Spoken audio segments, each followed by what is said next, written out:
தீமிதிக்கு போறாங்க போது. வீடியோவை கடைசி வரை பாருங்கள். நொடி பொழுதில் நடந்த அதிசயம்.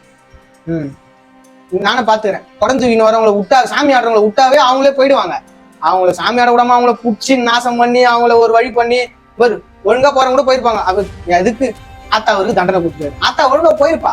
நீ ஆத்தா போட்டு குடிக்கிற பேர்ல தடுத்து நீ தான் நெருப்புல ஊய்ந்துன்னு வர. எதுக்குடா அவங்களுக்கு?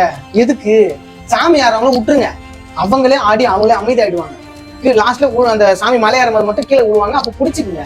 அதை விட்டுட்டு போட்டு சாமி ஆடுறவங்க பிடிச்சி அப்படி பண்ணி இப்படி பண்ணி நேரத்தை சொல்றது அவங்களுக்கே தெரியுது.